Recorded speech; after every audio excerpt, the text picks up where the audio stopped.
దేవునికి స్తోత్రం. ప్రియమైన వారలారా, రక్షకుడును ప్రభువైన యేసుక్రీస్తు వారి నామంలో మీకు శుభములు వందనాలు తెలియజేస్తున్నాం. దేవుడు మిమ్మలను, మీ బిడ్డలను, మీ కుటుంబములను దీవించి ఆశీర్వదించునుగాక. ఆమెన్. God bless you. దేవునికి స్తోత్రం. హల్లెలూయా. ప్రియమైన పిల్లలారా, కొంతమంది వ్యక్తులను మనం గమనిస్తే రాత్రింబగళ్ళు ప్రయాసపడతారు. ఒక్క గంట కూడా వారు గ్యాప్ ఇయ్యరు.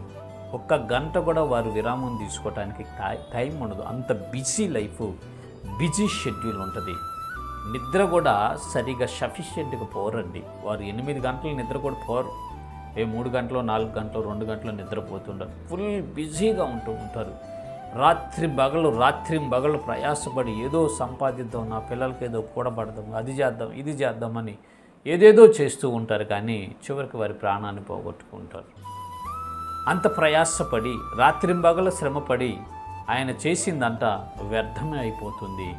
ఈ లోకమంతా సంపాదించుకున్న తర్వాత అతను ప్రాణాన్ని పోగొట్టుకుంటే, నిన్ను నువ్వు నష్టపరుచుకుంటే నీకు వచ్చే ప్రయోజనం ఏంటి అని పరిశుద్ధ గ్రంథం ప్రశ్నిస్తుంది. చూద్దాము. లూకా సువార్త 9వ అధ్యాయము 28వ వచనంలో ఈ రీతిగా రాయబడి ఉన్నది. ఒకడు లోకమంతయు సంపాదించి తను తాను పోగొట్టుకున్న ఎడల లేక నష్టపరుచుకున్న ఎడల వానికి ఏమి ప్రయోజనము?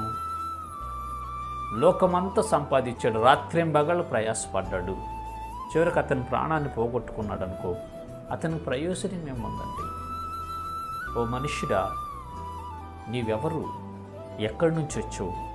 నీ భూలోక జీవితం నీ తర్వాత గమ్యం ఏంటి అని నువ్వు ఆలోచించకుండా, ఆత్మను గురించిన చింతన లేకుండా ఈ భూ సంబంధమైన వాటి మీద నీ మనసు పెట్టుకొని, ఈ భూ సంబంధమైన వాటి వరకు నువ్వు ఎగిరపడచ్చు, ఈ భూభౌతిక సంబంధమైన వాటిలో ఏదో చేద్దామని రాత్రింబగళ్ళు ప్రయాసపడి అంతా పోగు చేసుకొని చివరికి నీ ప్రాణం పోగొట్టుకుంటే దానివల్ల నీకు ప్రయోజనం ఏంటి? దానివల్ల నీకు వచ్చేటటువంటి లాభం ఏంటి? నష్టమే కదా. ఎక్కడా శ్రమ పడుతున్నావు, చనిపోయిన తర్వాత అగ్నిగుండానికి ఆహుతైపోతున్నావు. మనుష్యుడా, దయచేసి గమనించండి. రాత్రింబగళ్ళు ప్రయాసపడి లోకమంతా సంపాదించుకొని మన ప్రాణం పోగొట్టుకుంటే దానివల్ల మనకు ప్రయోజనం ఉండదండి. ప్రాణం ఉన్నప్పుడే ప్రభువుని నమ్ముకోగలిగితే, నీ ఆత్మను గురించిన చింతన, ఆత్మను గురించిన ఆలోచన నీవు చేయగలిగినట్లయితే నిత్య రాజ్యంలో చేరుకుంటావు, యుగాలు దేవునితో ఆనందిస్తావండి. ఈ భూలోకము తాత్కాలికమైనది, కొద్ది కాలం మాత్రమే మనం ఇక్కడ ఉంటాం. ఒక విడిది గృహం లాంటిది. ఈ భూలోక జీవితం అనేది మనుష్యుడికి ఎలాంటిదంటే ఒక విడిది గృహం లాంటిది. ఈ విడిది అయిపోయిన తర్వాత మనము ఒరిజినల్కి వెళ్ళిపోవాల్సిందే. మనము దేవుని వద్ద నుంచి వచ్చాము, మరలా అక్కడికి వెళ్ళిపోవాల్సిందే. అక్కడికి వెళ్ళాలి అంటే ఆయన ఒక మార్గాన్ని చూపించాడు. ఆ మార్గం ద్వారా మాత్రమే మనము దేవుని దగ్గరికి వెళ్ళగలం. ఆ మార్గం ద్వారా మాత్రమే నిత్య జీవాన్ని మనము సంపాదించుకుంటాం. ఆ మార్గమే రక్షకుడైన యేసు ప్రభువారు. దేవునికి స్తోత్రం. హల్లెలూయా. నువ్వు లోకమంతా సంపాదించుకోవటం కోసం ప్రయాసపడుతున్నావేమో, ఒకవేళ నీ ప్రాణం పోతే, నీ ప్రాణాన్ని నువ్వు పోగొట్టుకుంటే దానివల్ల నీకు ప్రయోజనం ఉండదు సహోదరుడా, నష్టమే కలుగుతుంది. నీ ఆత్మను గురించి ఆలోచించండి.